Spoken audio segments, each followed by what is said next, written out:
Zdravo svima, ja sam Nevena Ja sam Jelena. i dobrodošli u novu epizodu Unlock Your Serbian sa Jelenom i Nevenom. Tako je, dobrodošli u još jednu epizodu našeg podcasta. I mi danas razgovaramo o tome kako učimo srpski i o tome kako Srbi zapravo govore srpski. Ovo je jedna tema koju su naši pratioci na Instagramu izglasali. Kada smo njih pitale koje teme su njima najzanimljivije, dobile smo malo drugačiji odgovor od naših članova na Patreonu. Bilo je interesantno što naši pratioci na Instagramu imaju potpuno drugačija interesovanja od naših članova na Patreonu, koji su nam rekli da su njima najzanimljivije teme o mentalitetu u Srbiji, o životu u Srbiji i tako dalje. A na Instagramu nam je rečeno, dakle na Instagramu smo dobile odgovor da su jezičke teme zapravo najinteresantnije. Tako da danas razgovaramo o jeziku i želele smo da više posvetimo vremena tome kako mi predajemo srpski kada koristimo neku knjigu i kako zapravo govorimo srpski sa našim prijateljima u Srbiji. Ono što zna verovatno većina ljudi koja je učila srpski ili pokušava da uči srpski kao strani jezik je da ne postoji jedna dobra knjiga za učenje srpskog jezika kao stranog. Mi to veoma dobro znamo kao nastavnici srpskog jezika i znamo da kombinujemo 2, 3 ili 4 knjige ili ponekad naše materijale zato što zaista ne postoji nekako ništa kompletno. I ponekad u ovim knjigama pronalazimo neke reči koje se apsolutno ne koriste u govornom jeziku ili barem ne u modernom govornom jeziku. Ili pronalazimo neke dijaloge recimo koji su toliko izmišljeni, dakle fiktivni, koje niko u stvarnom životu ne bi nikada imao. I jedna od stvari koju smo mi prvo spomenule pre snimanja ove epizode jeste da u knjigama stalno učimo kako da postavimo pitanje na srpskom i učimo da se pitanje postavlja sa da li. Mi kažemo da li si dobro, da li si išao na odmor i tako dalje. I ovo je tačno, ovo nije pogrešno, ali šta mi mnogo češće koristimo od da li, Nevena? Postoji i druga upitna reč koja je skoro ista i to je upitna reč je li koja postaje jel zbog lakšeg i bržeg izgovora. I ja sam mnogo razmišljala o ovom pitanju, o ovoj upitnoj reči, zato što ja skoro nikada ne koristim da li, ja skoro uvek koristim jel. Jel imaš vremena danas? Jel idemo na kafu sutra?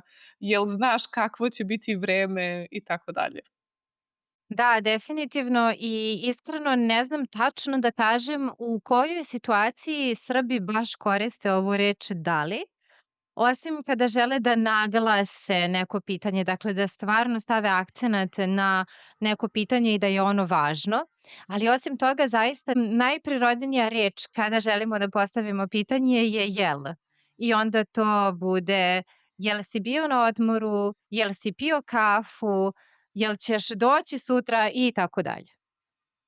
Još jedna reč koju smo spomenule dok smo spremale ovu epizodu je reč koju Jelena nije videla u knjigama za učenje srpskog jezika, ali mene ova reč mnogo nervira.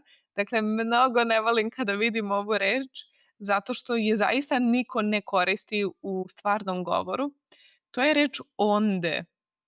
Reč onde je reč tamo. Jedini razlog zašto verujem da ljudi spominju reč onde kao suprotnu reč od ovde jeste zato što su slične i možda je lakše naučiti onde zato što je samo jedno slovo razlike u odnosu na reč ovde, ali u stvarnom govoru mi koristimo samo tamo.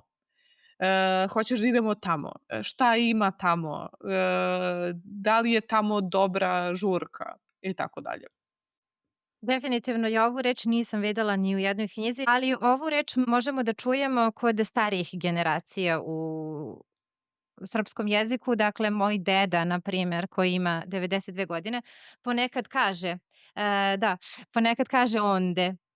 ali zaista mlađi ljudi ispod 80 godina mislim da ne bi koristili ovu reč.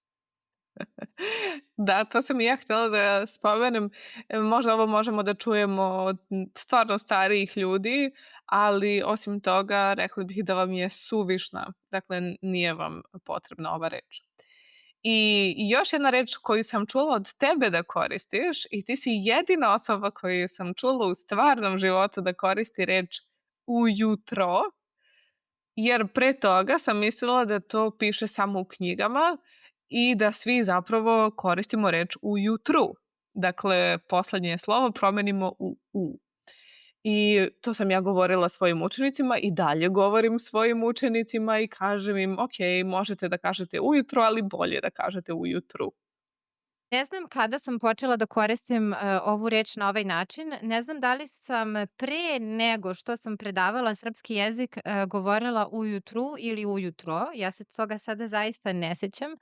Ali moja teorija jeste da sam ja počela da koristim reč ujutro, zato što kada ovo objašnjavam mojim učenicima, ja kažem da postoji reč jutro i postoji onda reč ujutro. I onda oni ne moraju da razmišljaju da li menjaju poslednje slovo ili ne. I sada ovo ja koristim. Da li sam jedina osoba koja ovo koristi u Srbiji, ne znam, ali svakako možete da kažete i jedno i drugo. I postoji još jedna reč koja se mnogo spominje u knjigama, posebno kada čitate neki dijalog, na primer, koju mi takođe koristimo u srpskom, ali možemo takođe da je zamenimo. To je reč doviđenja. Dakle, svi znaju šta znači doviđenja i mi naravno koristimo ovu reč, ali takođe koristimo reč prijatno. I ovo prijatno verovatno znate da je prvo značenje kada želimo nekome da kažemo prijatno za vreme jela, za vreme ručka i definitivno ovo se kaže kada jedemo, kažemo svima prijatno, ali takođe kada hoćemo da kažemo doviđenja, mi ponekad zapravo samo kažemo prijatno ili kažemo doviđenja, prijatno. Da. Često koristimo oba u nekoj kombinaciji i recimo to sam primetila kada sam bila mala, da moja mama govori uvek prijatno i da njoj ljudi u prodavnicama, apotekama i tako dalje isto kažu prijatno. I meni je ovo zvučalo veoma čudno kada sam bila mala, ali u nekom trenutku, nisam primetila kada, počela sam i ja nesvesno da govorim prijatno, doviđenja i tako dalje. I mislim da se ovo zaista uvuče pod kožu. Dakle, ovo zaista postane sastavni deo našeg govora, a to možda čak i ne primetimo aktivno. Da, ja mislim da je definitivno ovo jedna od stvari koje i ne primetimo i da je primetimo kada nas neko pita, ko uči srpski, ako nas čuje da kažemo doviđenja prijatno, onda nam kažu, ali ja sam mislio da je prijatno samo kada ručamo ili kada jedemo. Ali ne, zapravo mi ovo veoma prirodno kažemo kada odlazimo, kada izlazimo iz neke prodavnice, na primer. Kažemo i doviđenja i prijatno. Još nešto što se skoro nikada ne spominje u knjigama, a što je jako važno u govoru, rekla bih, jeste da mi zapravo ne koristimo prisvojne zamenice, dakle ne koristimo moj, tvoj, njegov, toliko često koliko ljudi to možda misle. Na primer, ja kada bih razgovarala sa svojim prijateljima, ja ne bih rekla moja porodica dolazi kod mene, ja bih rekla porodica mi dolazi. Dakle, iskoristila bih dativ i lične zamenice u dativu, dakle mi, ti, nam i tako dalje, umesto prisvojenih zamenica. I takođe, kada pitamo nekoga, a kako ti je sestra? Dakle, ne pitamo kako je tvoja sestra, nego kako ti je sestra. Ovo tvoja, moja i tako dalje zvuči nekako isforsirano, dakle zvuči kao da tu nešto nije baš najprirodnije. Ovo moja tvoja zapravo zvuči kao bukvalni prevod sa engleskog ili nekog drugog jezika, gde se ove prisvojne zamenice mnogo više koriste nego u srpskom jeziku. Ali ovo je sada komplikovano zato što ako neko počinje da uči srpski jezik, on naravno ne može prvo da uči dativ. On mora da nauči prvo samo prisvojene zamenice i onda je sasvim normalno da na početku priča na ovom nivou i da kaže, na primjer, moja sestra dolazi kod mene. Ali kada kasnije naučimo dativ, onda je dobro da razmišljamo da ne ostanemo na ovom nivou ličnih zamenica, nego da ih promenimo i da kažemo, na primjer, kako ti je brat, umesto kako je tvoj brat. Dakle, evo sada kada sam rekla kako je tvoj brat, ovo sam zaista forsirala. Apsolutno nije prirodno. I kada smo kod nečeg forsiranog, u jednoj od naših prvih epizoda u kojima smo govorile o greškama koje Srbi prave kada govore srpski jezik, spomenule smo nekoliko od ovih reči, ali verujem da je dobro da ih ponovimo zato što u svakodnevnom govoru ćete mnogo češće da čujete njih nego pravilne reči, da tako kažemo.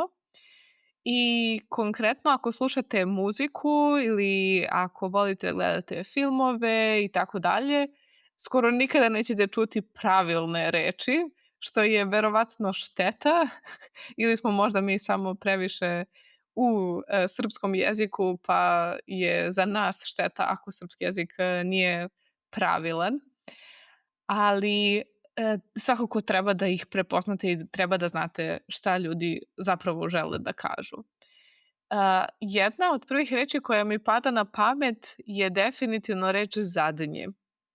Jer ako neko ne obraća pažnju na časovima i samo uči iz pesama ili uči iz razgovora sa prijateljima ili porodicom iz Srbije, verovatno će koristiti zadnji više nego poslednji. Jelena, da li možeš da nam objasniš u čemu je razlika? Ovo je jedna greška koju sam ja mnogo pravila pre nego što sam razgovarala o ovome sa Nevenom. I ovo je istina, ovo je nešto što mi učimo u školi, ali zaista u stvarnom govoru i u svakodnevnom govoru Srbi mešaju zadnji i poslednji. To je nama apsolutno isto. Ali zapravo gramatički nije isto, zato što zadnji znači pozadi. Dakle, fizički, kada želimo nešto da lociramo, gde se nešto nalazi, to je dakle pozadi. I iz tog razloga, na primer, možemo da kažemo zadnje sedište, ako razgovaramo o sedištu u automobilu ili u nekom prevoznom sredstvu. A poslednji nije vezano za fizičku lokaciju, nego je zapravo suprotno od reč prvi. Dakle, imamo nešto što je prvo i onda ono što je na samom kraju je poslednje. Dakle, nije isti kontekst kada koristimo ove dve reči, zadnji i poslednji, ali zaista ako živite u Srbiji ili često razgovarate sa Srbima, videćete, primetit ćete da retko ko pravi ovu razliku. I razlog zašto spominjem pesme jeste zato što je reč zadnji mnogo kraća od reči poslednji i zbog toga je mnogo lakše naći rimu.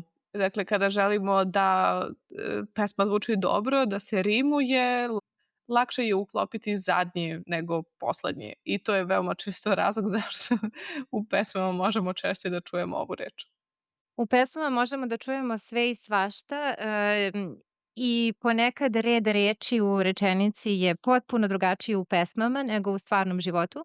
Iako je srpski dosta fleksibilan, u tom smislu da ako promenimo red reči, značenje se često ne menja, ali postoji neki red reči koji je nama prirodan i drugi red reči koji je nama neprirodan kada govorimo u stvarnom životu. I u pesmama je često ovaj red reči promenjen, baš zbog rime, kao i gramatika i akcenat. I to sam primetila isto kod nekih mojih učenika, da su slušali pesme i onda akcentuju neku reč tako kako su je čuli u pesmi, ali zapravo akcenat je potpuno drugačiji. O ovome smo razgovarali takođe u jednoj od naših prvih epizoda o učenju jezika. Sada ne znam koliko ljudi koji su nas otkrili kasnije su imali želju da slušaju naše prve epizode, ali generalno smo razgovarale o pesmama kao o načinu učenja jezika i ja bih definitivno rekla da to nije za svakoga. Rekla bih da za ljude koji stvarno mnogo vole da slušaju muziku i kojima je to najlepši način da budu okruženi jezikom je super rešenje i definitivno mogu da uče reči. To sam videla kod nekih svojih učenika da im zaista pomaže. Ali opet sa druge strane, ako nemate tu ljubav prema pesmama, rekla bih da nije najbolji način zato što gramatika često nije dobra ili zato što redosled reči je malo izmenjen ili zato što se koriste neke reči koje u svakodnevnom govoru nikada nećete čuti nigde. Tako da rekla bih da je ovo veoma individualno, ali da definitivno za učenje vokabulara koji se uvek ponavlja može da bude korisno. I postoji još jedna gramatička greška koju često čujemo u Srbiji i kod Srba, a to je kada govorimo u potencijalu. Potencijal je dakle nešto, neka želja. Izražavamo neku želju potencijalom, to je kada kažemo, na primer, ja bih htela kafu. Ok. Ovde ima i neki hipotetički moment, nešto između želje i neke hipoteze. E sada, ono što treba da znamo u srpskom jeziku jeste da je ovaj pomoćni glagol nije uvek bih ili nije uvek bi, i on se menja. Dakle, mi kažemo, na primer, ja bih htela ili ja bih želela, ali onda kada dođemo do zamenice mi, kažemo mi svi bismo hteli. I greška koju veoma često čujemo kod ljudi u Srbiji jeste da oni ne menjaju ovaj glagol i da on ostaje bi svuda. I onda kažu ja bih htela, ti bih hteo, mi bih hteli i tako da ne mogu da kažem. Da, moramo da se koncentrišemo kada hoćemo da kažemo, zato što mi obraćamo pažnju na ovo mnogo kada učimo, kada predajemo i kada generalno koristimo srpski jezik, ali da, definitivno veoma često i čak bih rekla češće ćete čuti da ljudi govore mi bi išli sada u restoran. I ja uvek u glavi razmišljam, mi bismo. Da, ovo je veoma pogrešno. Ne znam kako se ovo zapravo pojavilo u srpskom jeziku, zato što ovaj smo, nastavak smo ili barem mo, postoji u svim glagolima kada mi kažemo mi. I sad zašto su ljudi počeli da govore mi bi išli, ja zaista nemam objašnjenje. Možda zato što je u drugim oblicima oblik be zastupljen i zbog toga se verovatno i gubi ovo h u bih. Ali i o tome smo razgovarale da se Srbi zapravo protive slovu h i da mi nismo veliki ljubitelji ovog slova. I to nas dovodi do sledeće reči koja je zastupljena u knjigama, ali u svakodnevnom govoru je mnogo češća. I to je reč hteti. Dakle, pretpostavljam ako nas slušate na ovom nivou, vi definitivno znate reč hoću i da je koristimo i u budućem vremenu i tako dalje. Ali ono što želimo da naglasimo jeste da kada želimo da kažemo da nešto želimo, mnogo češće kažemo hoćemo. Dakle, hoćeš da idemo na kafu ili jel hoćeš da ideš na kafu? Ja skoro nikada ne bih rekla želiš. Želiš je nekako formalnije možda u nekom smislu, a ovo hoću je nekako upotpunjena reč. Naprimer, jel hoćeš da idemo danas u restoran? Da, hoću. Ili ne, neću. Dakle, ovo je nekako potpuna rečenica i ovo ćete veoma često čuti decu da govore. Hoću ili neću. Problem je to što često kada ljudi uče srpski jezik, drugi ljudi, dakle Srbi im kažu da reč hoću, hoćeš ili neću nije ljubazna, nije kulturna ili nije formalna. I pošto naravno niko ne želi da zvuči neljubazno, onda oni traže alternativu, pronađu reč želim i onda koriste reč želim. Ali je ona zapravo mnogo formalnija sada i onda ne postoji neki balans između hoću i želim. Zapravo ono što je najbolje jeste da se ovde koristi potencijal. Najljubaznije bi bilo da kažemo ja bih kafu, na primer. Ili jel mogu da dobijem, dakle da preformulišem ovu rečenicu da bi ona zvučala ljubaznije. Ali mislim da ona ne zvuči ljubaznije samo zato što koristimo reč želim, nego zapravo zvuči previše formalno i onda opet nije prirodno. Da, definitivno. Dakle, ovdje je potrebna jedna ravnoteža koju mislim da možete da steknete ako više slušate ljude kako govore, ako gledate YouTube i tako dalje. Mislim da ćete razviti taj osjećaj za zvanični govor i za manje zvanični govor koji postoji u svakodnevnom životu. I hajde sada da pređemo na izraze u srpskom jeziku. Vi verovatno znate da mi imamo veoma razvijenu maštu u srpskom jeziku. Dakle, zamišljamo svašta kada imamo ove srpske izraze. Dakle, oni su veoma originalni i često ako pokušamo da prevedemo na neki drugi jezik, ovo je definitivno nemoguća misija. Ovi izrazi neće imati nikakvog smisla. I jedan od prvih izraza o kojima smo želele da razgovaramo jeste izraz malo sutra. Šta Nevena znači ja kažem, a da, baš malo sutra. Postoji jedna šala gde je neko pokušao ovo da prevede na nemački i ovo je bilo jako smešno. Zato što ovo ne može da funkcioniše ni na jednom drugom jeziku osim na srpskom. I ovo malo sutra često kombinujemo sa kako da ne. I ovo je veoma ironično. Ovo znači nema šanse. Dakle, nešto će se desiti malo sutra, dakle, nikad. Ovo nema šanse da se desi. Na primer, kada kažemo jel misliš da možemo ovo da završimo za 2 sata? O, da, malo sutra, kako da ne. Malo sutra i kako da ne, dakle nema šanse i takođe ovo kako da ne ima manje više isto značenje koje takođe ne može da se prevede, ali često ih koristimo u kombinaciji. Vidjela sam snimke na društvenim mrežama gde ljudi pokušavaju da objasne ovo kako da ne i to su uglavnom bili stranci koji su pravili šale oko toga kako je trebalo da shvate kako da ne. I ovo su zaista smešni snimci. Da, ovo sam videla ja ili koji prevode, doduše ovo su i Srbi radili, prevode na engleski direktno, kako da ne ili malo sutra, ili čak mi je smiješno, sada mi je samo palo na pamet, kada pokušamo na engleski da prevedemo grad Novi Sad. Da. Ovo je isto stara šala kad kažemo the new now. Jer zaista ako pokušamo na taj način da objasnimo ime ovog grada, nema nikakvog smisla. I hajde da pređemo na sledeći izraz o kome smo htele da razgovaramo, a to je taman posla. Možda ovo treba drugačije da akcentujemo, možda treba kažemo taman posla.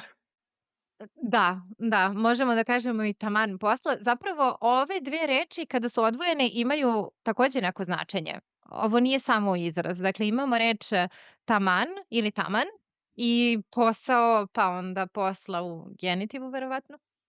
Kako bismo mogli da objasnimo kojoj situaciji kažemo taman posla?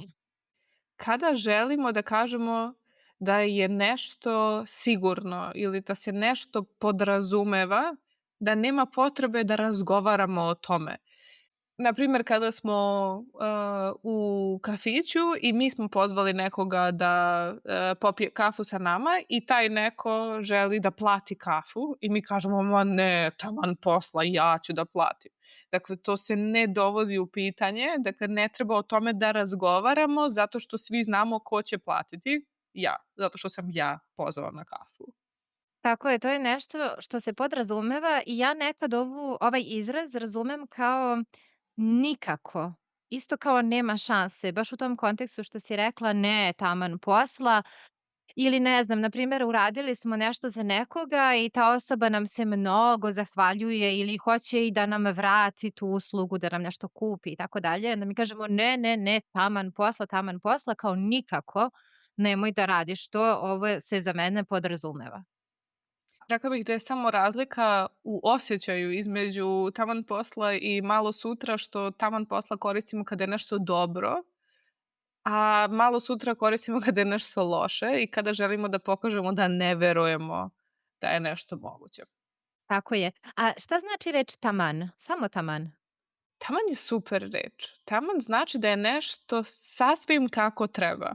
Dakle, da je nešto tačno kako želimo ili tačno kako smo hteli, zamišljali i tako dalje.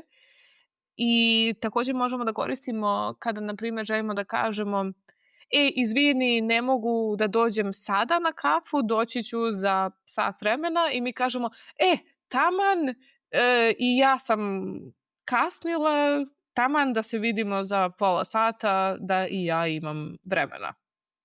Tako je, ovo je nešto što je perfektno, što je savršeno. Dakle, odgovara nam svima da to bude tako i onda koristimo reč taman. Mislim da imamo vremena možda za još 2 izraza, a o ostalima koje smo zapisale možemo da razgovaramo u dužoj verziji ove epizode, koja je dostupna svim našim članovima na Patreonu. Jelena, kako bi opisala izraz gleda ko tele u šarena vrata? Ovo je izraz o kojem smo razgovarale sa našim članovima na našim konverzacijskim pozivima. I ovo je zaista bilo jako smešno objasniti, ali je zaista nešto što koristimo veoma često. Koristimo izraz da neko, dakle ovo koristimo za neku osobu, neko gleda kao tele u šarena vrata kada je ta osoba zbunjena, kada ona ne zna šta se dešava. I sada treba da kažemo šta je tele. Dakle, tele je beba od krave, dakle mala krava. I onda mi kažemo da to tele gleda u neka vrata koja su šarena. Ja zapravo ne znam odakle dolazi ovaj izraz, koje je poreklo ovog izraza, ali u suštini ako čujete da vam neko kaže ili da neko kaže za nekoga da gleda kao tele u šarena vrata ili čak može da bude šta gledaš ko tele u šarena vrata, dakle on vama govori da ste zbunjeni, da ništa ne razumete, dakle da ste izgubljeni. Da, ovo je zaista izraz koji koristimo mnogo često i rekla bih da se možda češće koristi u nekom negativnom kontekstu zato što često ovo kažemo kada je neko skroz zbunjen ili skroz izgubljen i nema ideju šta se dešava i tada zapravo mi kažemo ko tele u šarena vrata. I poslednji izraz za danas, možemo da objasnimo nešto što smo ti i ja zapravo iskoristile pre početka snimanja ove epizode. Mi smo rekli da se epizodi u zube ne gleda.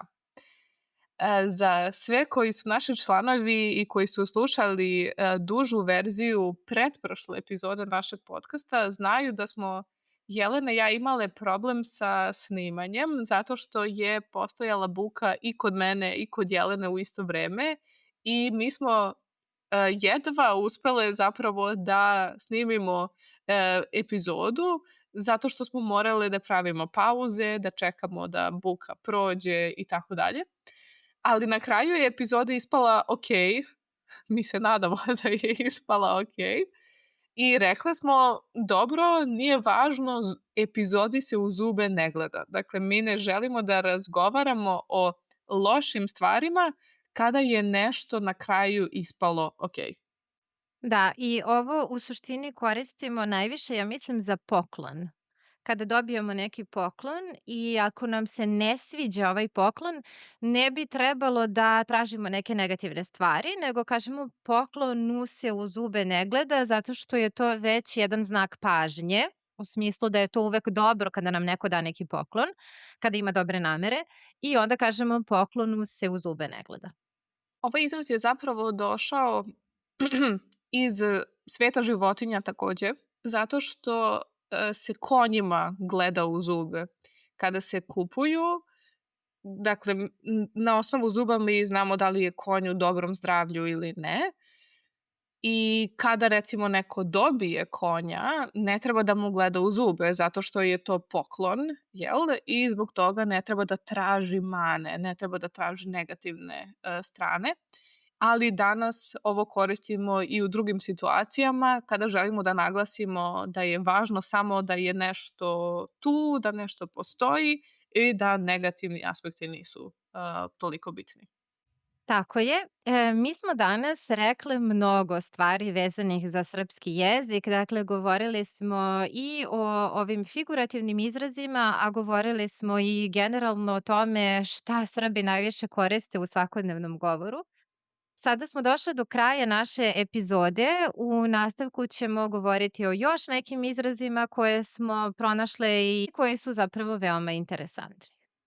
Ako dođete na naš Patreon, imate pristup i dužim verzijama svake epizode, ali i transkriptima na srpskom i na engleskom jeziku, gramatičkim vežbanjima i listama sa vokabularom, kao i pristup Discord grupi u kojoj svaki dan razgovaramo na srpskom jeziku i vežbamo srpski zajedno sa vama. Link je u opisu ove epizode i takođe na patreon.com/unlockyourserbian, a mi se svakako čujemo sledeće nedelje u nekoj drugoj epizodi. Hvala vam što ste nas slušali do kraja i čujemo se i sledeće nedelje. Ćao svima! Ćao, ćao.